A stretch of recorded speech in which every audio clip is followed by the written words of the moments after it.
What's going on, guys? It's your boy Ricky back with another video.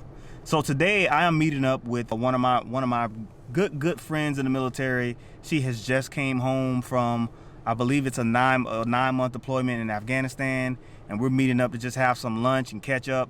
She was with me at we were stationed together at Fort Bragg, North Carolina, and I'm just gonna kind of talk to her a little bit about how it is as a 25 Victor being in a deployed environment and the types of things that they do, and the difference in the way you operate as a 25 Victor when you are in a deployed environment versus when you're at garrison. Stay tuned. Whoa, ho, ho, ho. Whoa, whoa,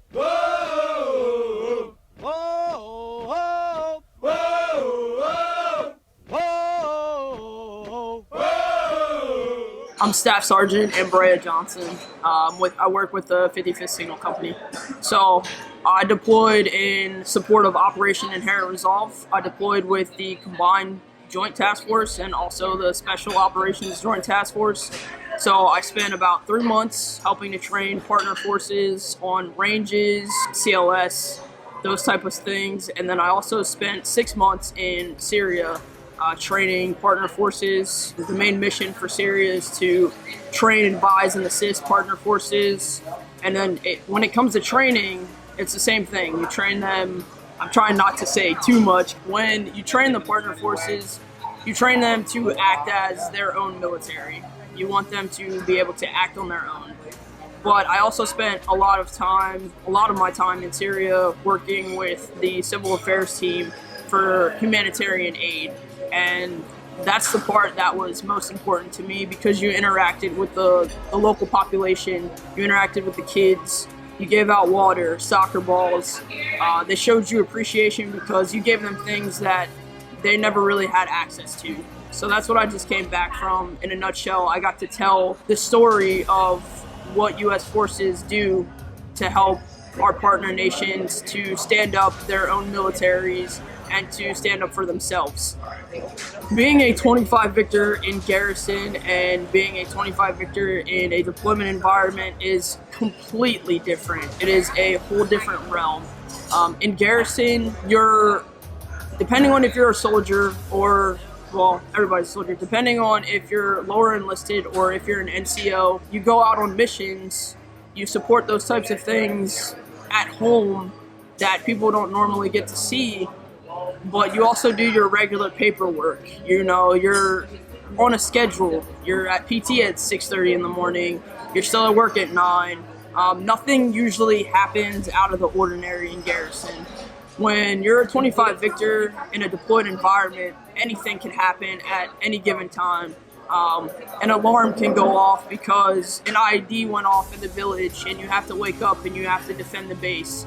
Anything can happen. You can be on a 6-hour convoy and you can take fire. You can be in contact with the local population and you would have to take cover, or you always have to be vigilant wherever you are, searching through crowds while also being able to do your job. You have to keep your weapon on you at all times, as well as your camera equipment.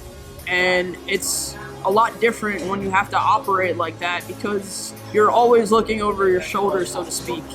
It's very important to be able to always act as a soldier and as a cameraman. You have to realize what's the first thing that comes in our MOS duty title. It's combat. And not all people get to see that side of our MOS. Not everybody gets to deploy. You know, some people have been in 20 plus years without deploying, but that doesn't mean they don't have the technical skills. But you should always be what I like to call, because that's what I've learned coming up, as Sergeant Major retired Billups will tell you, you want to embody the total soldier concept. And that's being technically sound and also tactically sound. It's important. In the deployed environment, you'll get a lot of different things. I was the NCO in charge of my 5-man team. We were all spread out over 2 different countries. The type of imagery that you're gonna get is, you're gonna get your partner forces training with coalition forces, working with the Combined Joint Task Force in Iraq. You're gonna get them on the ranges, doing medical training for operating their own base defense drills or being gate guards, things like that. Also, key leader engagements. You're going to document those because you're going to meet various generals and travel with various generals that are going to meet with the higher empowered leaders of certain countries. So you're going to get that. On the special operations side, it's the same thing for training. You're going to get the U.S. training, the partner forces on the special operations side, but you're also going to get civil affairs side, the TPT side, the leaflets. I personally trained over 15 media cells on basic photography and videography skills so that they could produce their own media. They could run their own Facebook page, they could print their own newspapers. We support things like that. If you're gonna come into this MOS, you have to come ready to learn at all times. Technology is constantly changing. You have to be able to dedicate yourself to your skill. Me, myself, I'm not the greatest photographer, but I study photography as much as I can to become better. I'm a better videographer because I pay more attention to video. So you have to be willing to learn at all times.